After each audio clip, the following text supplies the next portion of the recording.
Hi and welcome. My name is Ann Kelly. I am the Credentialing Confusion Buster, here to help ICF coaches keep track of some important and substantial updates that have happened in the last 12 months. So I'm going to go quickly through those. I have a great 2-page handout that has all of the links that you'll need.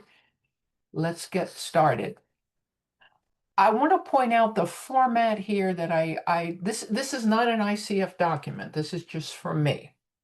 But the format I was going for was to offer you a PDF of different resources as well as a website. So you'll see there on the left side the ICF Code of Ethics. You have a PDF to that and also ethics resources.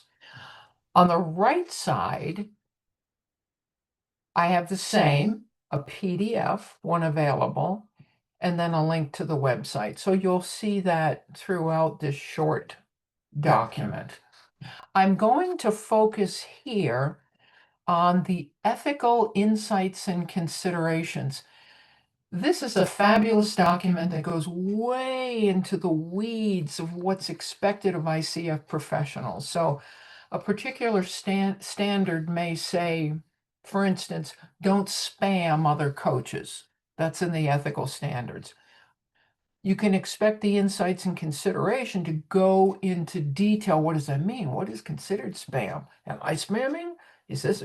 So the insights and considerations takes 1 or 2 sentences and oftentimes turns it into a page or more of guidance, which is much appreciated when we're seeking ethical clarity.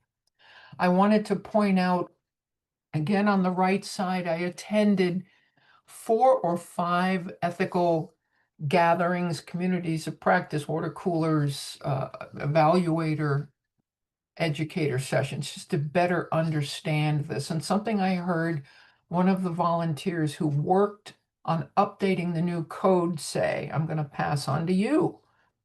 They said pay particular attention to 2 of the standards.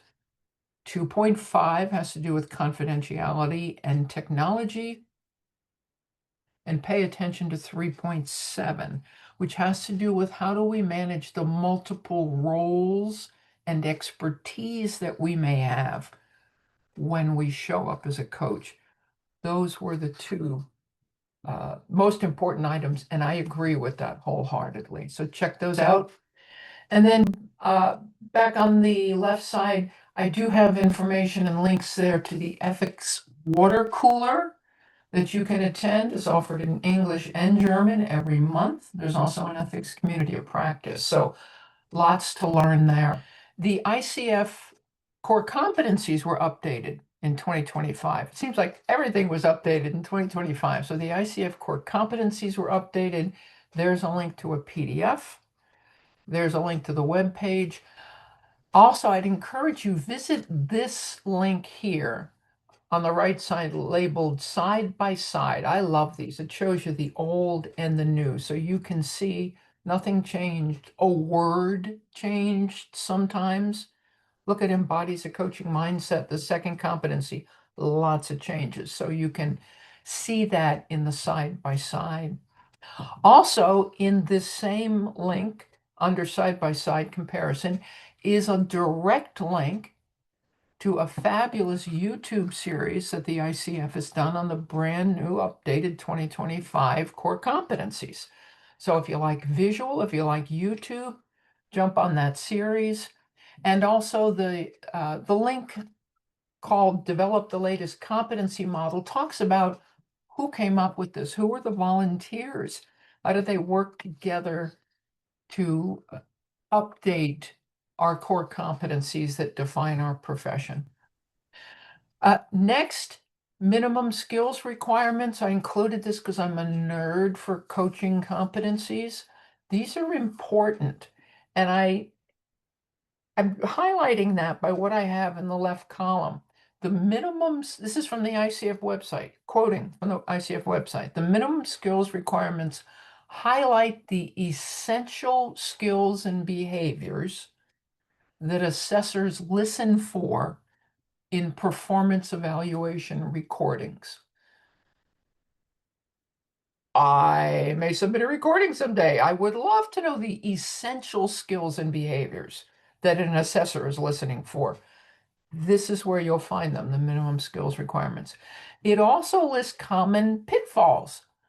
So maybe you read through those and go, oops, or fortunately, I don't see myself there. But good information, and it does break them down, ACC, PCC, MCC. And I'll leave you with an update that goes back about 12 months. This has been quite a period. For 2 updates, there's now a streamlined application for entering those 40 hours of continuing education that we all need every 3 years, and also information on lapsed credentials. This comes from the updated credential guide that came out at the end of 2024.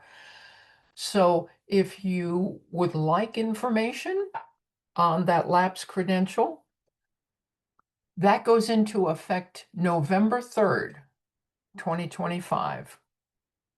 So read through that. It's going to make it much easier for folks who do have a lapsed credential to apply for a credential again without having to earn so many hours to make up for that lapse. And here's the final, the ICF Credential Renewal Guide. 2 things in there. If extenuating circumstances came into your life recently in the last couple of years, you may ask the ICF for an extension in maintaining your credential. The guidance is in that guide. And also, if you are upgrading to the next credential, you're an ACC and you're thinking, I'm going to apply for the PCC, or you're a PCC, you're going to apply for an MCC, you can also ask for extra time to go through that application process and not worry about, is my ACC going to expire before I get my PCC? That's what that extension with credential upgrade is designed for. So if life got crazy and you need more time, the extenuating circumstances, check that out. If you think you may apply for a higher credential, but time is an issue, read about credential upgrades. These are just some of the updates. I'm just trying to keep them managed. This started off as a document for me, and I had so many requests, I'm sharing it with those I work with. So I hope you enjoy it. Feel free to share with others. And if you'd like to schedule a chat with me, I'm happy to speak with you about ICF credentialing, see if we can make that a little more understandable and an easier process for you to complete.